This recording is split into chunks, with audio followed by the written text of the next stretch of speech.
Alhamdulillahi Rabbil Alamin, salatu salamu ala men la nabiyya ba'da. Tema radhës në librin e përshkrimit të xhenetit të dietarit të madh të Islamit Ibnul Qayyim, Allah më shiroft, të thotë argumentet rreth kërcënimit dhe ndështimit të atyre të cilët e mohojnë shikimin e fytyrës së Allahut të lartësuar. Edhe sjell autori në fillim të temës ajetin kuranor ku Allahu i lartësuar thot: "Kalla innahum an rabbihim yawma idhin la mahjubun." Kurse si ata atë ditë do të jenë të penguar nga Zoti i tyre, pra nga shikimi i tij. Dhe sjell për të ajet kuranor tefsirin Abdullah ibn Mubarak, i cili ka thënë se çdo kënd që Allahu i lartësuar e pengon, pra e pengon nga shikimi, e ka ndëshkuar atë. Dhe lexojmë pas Ibnul Mubarak ajetin kuranor: "Thumma innahum lasalu jahim, thumma yuqalu hadha alladhi kuntum bihi tukadhibun." Më pas ata do të përfundojnë në xhehenem, edhe atyre do të thuhet: "Kjo është ajo gjë të cilën ju e përgënjeshtruat." Thot Ibnul Mubarak, pra përgënjeshtruan vështrimin, shikimin e Allahut të lartësuar. Dhe gjithashtu thot autori, kemi hadithin e Buhurerës radiallahu ta'ala anhu, të sahihu Imam Muslimit, se i dërguari i Allahut sallallahu alaihi wasallam ka thënë,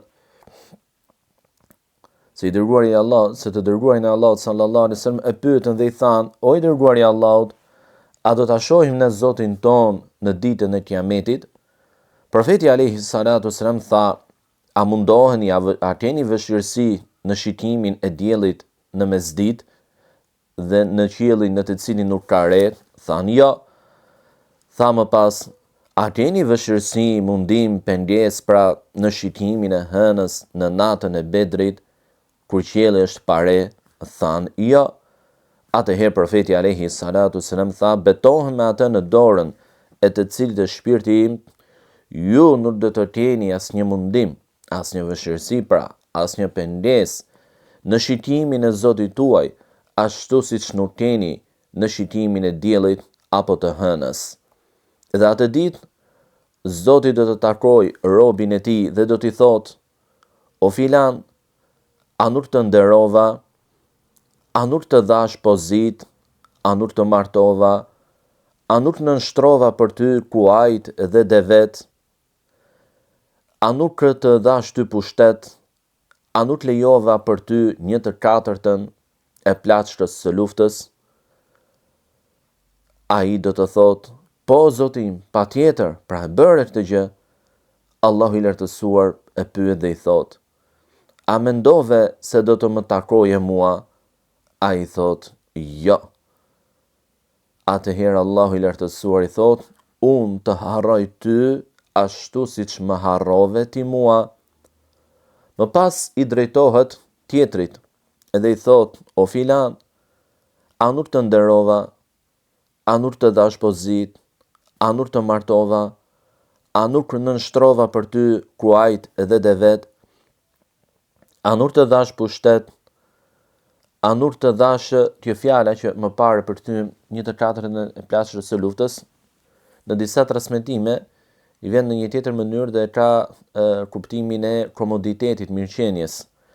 Ai do të thotë: "Po Zoti, mi dhe të gjitha këto pra." Atëherë Allahu i lartësuar e pyet dhe i thotë: "A mendove, pra a besove se ti do të më takoje mua?" Ai thotë: "Jo." Atëherë Allahu i lartësuar i thotë: "Edhe unë të harroj ty ashtu siç më harrove ti mua." Më pas takon të tretin, i drejtohet dhe i thot: "Ashtu siç ju drejtua dy të parëve." Edhe kur në fund të pyet: "A mendove, a besove se do të më takoje mua?" Ai thot: "Po Zoti, besova të ty, besova librin tënd, besova të dërguarit e tu, u fala, agjërova, dhash sadaka dhe përmend të tjera të mira." I thuhet atij: "Prit këtu, pra mos lëviz, qëndro në vendin ku je, sepse tani ne do të sjellim dëshmitarët për ty." Në këtë moment ky njeri fillon dhe mendon: se cilët do të jenë dëshmitarët e tij, kush do të dëshmoj për të atë ditë. Allahu i lartësuar ja qep gojën, ja mbyll atë, pra që të mos ketë mundësi të flas fare. Dhe më pas u i drejtohet këmbëve të tij, flisni, pra dëshmoni, tregoni çfarë ka bërë ky njeri. Dhe ato flasin. Mishi i tij, kockat e tij, të gjithat ato tregojnë se çfarë ka vepruar ky njeri.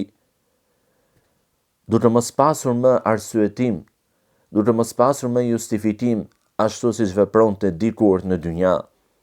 Ky, tha profeti alayhi salatu wassalam, është munafiku, është hipokriti me të cilin Allahu i lartësuar është zemëruar. Çfarë kuptojmë nga ky hadith?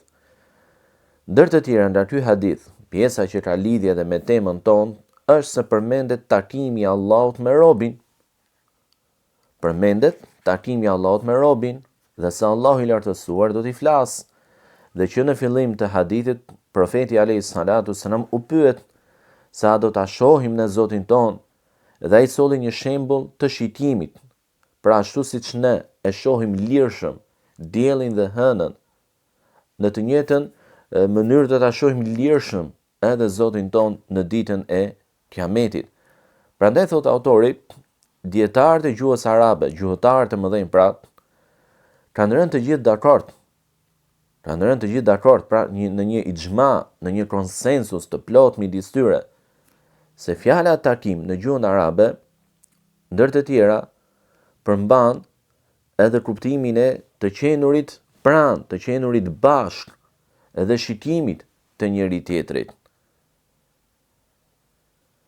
Dhe thot më pas autori në librin e tij se argumentat nga Kur'ani, nga Suneti janë mutawatira, se ixhmai i sahabëve, i imamëve të Islamit, i dietarëve të hadithit, i elitës së imanit, janë të gjithë i pranojnë dhe dëshmojnë se Allahu i lartësuar do të shihet në ditën e Kiametit me sy. Pra, robërit, besimtarët do ta shohin atë me sytë e tyre, ashtu si të shohin lirshëm dhe me sytë e tyre hënën në natën e Bedrit dhe diellin në mesditë. Dhe se Allahu i lartësuar, thot më pas autori, robërit do ta shohin lart atë. Pra ai është mbi ta, sepse ai është më i larti. Dhe jo para apo mbrapa tyre, dhe as majtas apo djathtas tyre, dhe as nën ta, por ai është në më të lartën lartësi. Dhe ai i cili na tregoi ne për këtë begati, thot, që është shikimi i vështrimit të fytyrës së Allahut, dhe ata që përcollën hadithet e tilla, janë të njëjtët që na kanë treguar dhe na kanë përcjellur edhe ato hadithet që përmbajnë rregulla, gjykime, ligje fetare. Prandaj si mund të pranojmë disa dhe të mohojmë apo të refuzojmë disa hadithe të tjerë?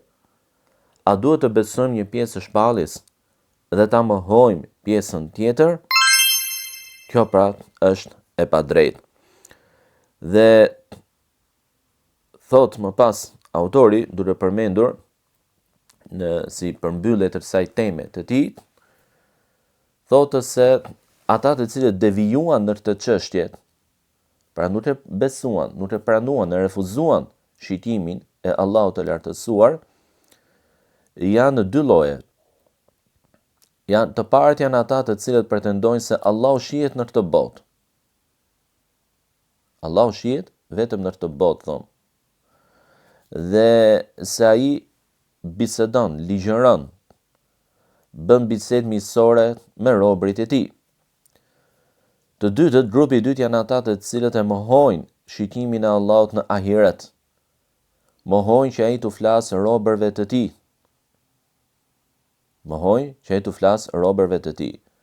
Por, thot autori, lajmet që vinë nga Allahu i lartësuar dhe i dërguari i tij, ixhmai dakordësia plotë e sahabëve dhe dietarëve, i refuzon këto dogma, këto pretendime të këtyre dy grupeve.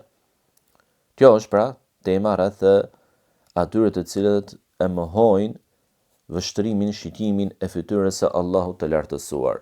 Në temën e tij të radhës, dietari i madh i Islamit Ibnul Qayyim, Allahu e mëshiroft, në librin e tij të mrekullueshëm Hadi al-Arwah ila Bilad al-Afrah, udhëzuesi, orientuesi i shpirtrave për në vendin e lumturive, tema rreth bisedës fjalës së Allahut të lartësuar me banorët e xhennetit, ligjërimi që ai do t'u mbaj atyre dhe selami që ai do t'u jap atyre. Pra, në këtë temë, autori, Allahu mëshiroft, na tregon neve për një tjetër begati madhështore, dhe që është biseda e Allahut të lartësuar. Fjala e tij që do të dëgjohet nga robërit e tij, dhe kjo është begati e madhe. Më e bukura gjë që mund të dëgjojnë veshët e njerëzve është fjala e Allahut të lartësuar. Ashtu si fytyra e tij dhe shikimi i saj është begati më e madhe se vetë xheneti, por kështu edhe fjala e Allahut të lartësuar që do të drejtojë robërve të tij. Dhe thot autori, Allahu i lartësuar ka thënë: Innal ladhina yashtaruna bi ahdi Allahi wa aymanihim thamanan qalila ulaika la khalaqa lahum fil akhirah wa la yukallimuhum Allahu wa la yanzuru ilayhim yawma al-qiyamati wa la yuzakkihim. Vërtet ata të cilët blejnë duke shtelur besën, marrëveshjen me Allahun dhe premtimet e tyre në këmbim të diçkaje të pavlerë, të pakët, ta dinë se për ta nuk ka pjesë në botën tjetër. Allahu nuk do t'u flasë atyre, nuk do t'i vështrojë ata në ditën e Kiametit dhe as nuk do t'i falë. Në këtë ajet kuranor, Allahu i lartësuar tregon se nuk do t'u flasë të tillëve. Gjë që nënkupton se përderisa e mohoj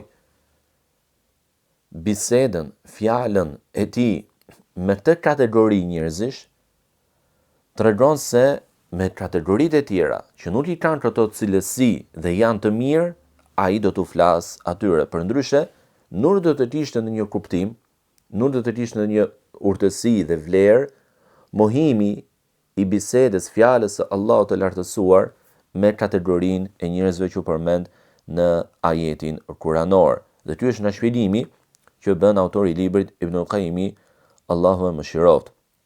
Dhe gjithashtu thot, në lajmet e sakta tregohet se Allahu i lartësuar do t'i përshëndes me selam banorët e xhennetit.